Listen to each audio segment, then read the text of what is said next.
Assalamualaikum warahmatullahi wabarakatuh. Perkenalkan, nama saya Nabila Tia Sukmaya dari kelas 12 IPA 6. Di sini saya akan menjelaskan tentang korosi. Dan cara praktikum korosi. Sebelum saya menjelaskan itu semua, di sini ada 4 aspek yang bakalan saya jelaskan. Yang pertama itu ada tujuan pembelajaran, yang kedua itu ada dasar teori, yang ketiga itu adalah ada alat dan bahan praktikum, dan yang keempat itu adalah cara kerja serta hasil pengamatan. Nah, yang pertama, tujuan pembelajaran. Tujuan pembelajaran di video ini adalah untuk menganalisis faktor-faktor yang mempengaruhi terjadinya korosi dari data penilaian dan cara mengatasinya. Nah, yang kedua itu ada dasar teori. Nah, dasar teori. Pertama, apa sih itu korosi? Korosi merupakan perubahan logam menjadi senyawanya, terutama terjadi pada lingkungan yang mengandung air. Korosi juga dapat diartikan sebagai proses teroksidasinya suatu logam oleh oksigen di udara. Korosi dalam kehidupan sehari-hari disebut dengan perkaratan.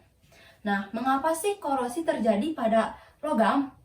Proses korosi pada logam terjadi karena sifat logam yang mudah teroksidasi.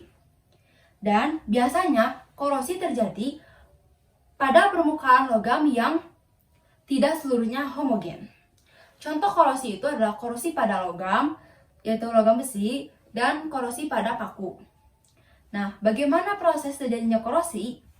Yang pertama, logam besi teroksidasi dan menghasilkan Fe2+ ditambah elektron dengan reaksi Fe squosh menghasilkan Fe2+ aquos ditambah 2 elektron.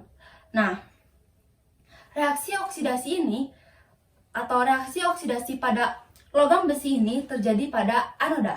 Yang kedua, selanjutnya elektron yang dihasilkan akan mengalir menuju katoda dan mereduksi oksigen dan ion H+, lalu mereduksi ion H+ dan oksigen di udara bebas yang menghasilkan air.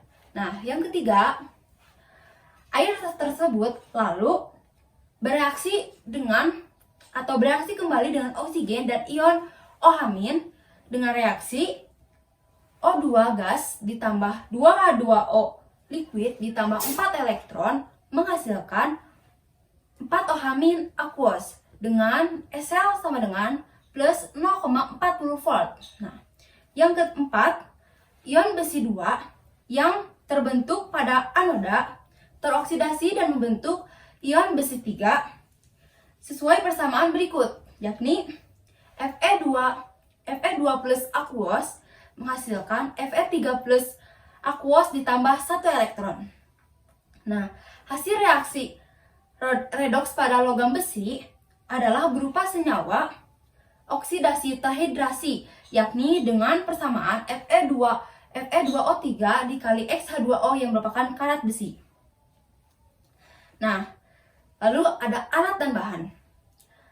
Alat yang digunakan itu adalah tabung reaksi atau cup gelas, lalu ada gelas, dan penutup plastik.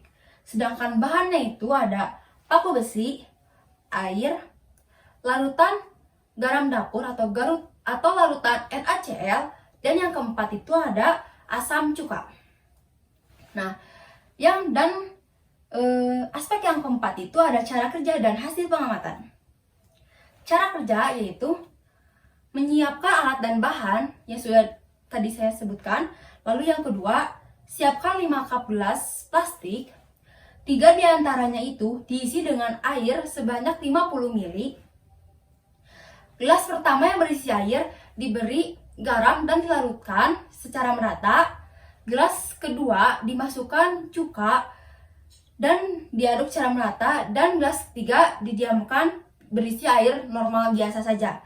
Nah, sesudah itu, paku dimasukkan ke dalam 5 gelas tersebut. Untuk gelas untuk gelas yang tidak berisi air, lalu dimasukkan paku, kemudian ditutup oleh plastik dan diberi karet. Nah, setelah itu diamkan dan amati setiap hari untuk melihat perubahannya. Nah, hasil pengamatannya itu adalah yang pertama, paku yang diletakkan di dalam cup gelas tidak berisi larutan apapun dan dibiarkan terbuka.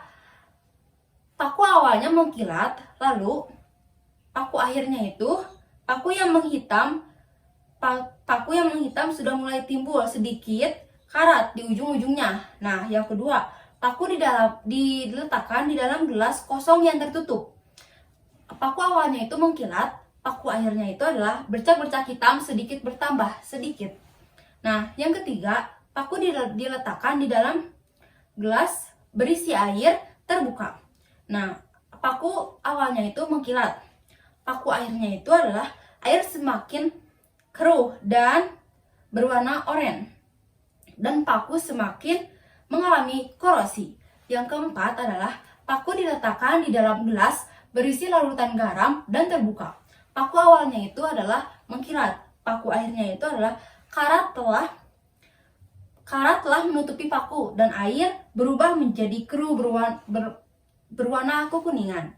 Nah, yang kelima yang terakhir, paku diletakkan di dalam gelas cup berisi larutan asam cuka terbuka. Paku awalnya itu adalah mengkilat. Paku akhirnya itu adalah terdapat banyak tumpukan korosi di dasar gelas dan di bagian paku, dan warna air cuka semakin pekat menjadi oranye. Nah, pembahasannya. Pertama, paku yang diletakkan di dalam gelas kosong terbuka mulai mengalami korosi karena paku yang berada di dalam gelas tersebut teroksidasi oleh oksigen di sekitarnya. Sedangkan paku yang diletakkan di dalam gelas kosong tertutup tidak sama sekali mengalami korosi karena paku di dalam gelas tersebut terisolasi oleh oksigen di sekitarnya. Nah, yang ketiga, paku yang diletakkan di gelas berisi air dan terbuka sedikit lebih banyak mengalami korosi karena paku yang direndam tersebut terkontaminasi dengan udara di sekitarnya. Air dan udara pun menjadi salah satu faktor korosi tersebut karena di udara kita bisa menemukan uap air dan di dalam air kita bisa menemukan udara terlarut. Nah, yang keempat itu adalah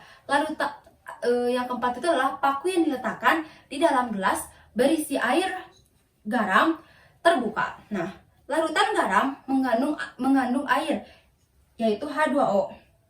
Nah, dan gelas terdapat di dalam keadaan yang terbuka. Nah, sehingga oksigen atau O2 di udara terserap ke dalam gelas dan menyebabkan adanya oksigen yang terlarut dengan garam atau NaCl. Nah, adanya oksigen dan air jelas dapat menyebabkan terjadinya korosi pada paku di gelas ini. Larutan NaCl adalah larutan elektrolit, di mana larutan elektrolit merupakan faktor yang dapat mempercepat adanya korosi. Dan yang kelima itu adalah paku yang diletakkan di dalam gelas berisi larutan asam cuka terbuka. Paku yang diletakkan di gelas ini berisi larutan asam cuka terbuka mengalami korosi yang sangat tebal. Hal ini dikarenakan cuka mengandung asam yang akan mempercepat terjadinya korosi apabila ia telah berinteraksi dengan O2. Nah, dapat disimpulkan bahwa berdasarkan penelitian yang telah saya lakukan, ada faktor-faktor yang mempengaruhi korosi. Yang pertama itu adalah keberadaan oksigen, keberadaan air atau H2O, lalu keelektrolitan larutan, dan pH. Dan dari data tersebut dapat disimpulkan bahwa yang cepat terkena faktor korosi ialah paku yang diberi air, paku yang diberi larutan garam, dan paku yang yang diberi larutan asam cuka dan tentunya terbuka. Nah, sedangkan pada paku yang diletakkan di gelas kosong terbuka dan gelas kosong tertutup lebih lambat untuk melakukan korosi.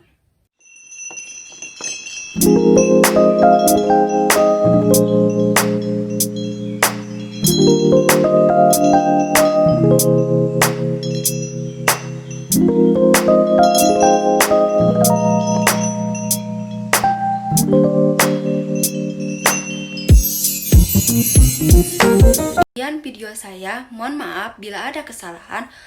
Terima kasih.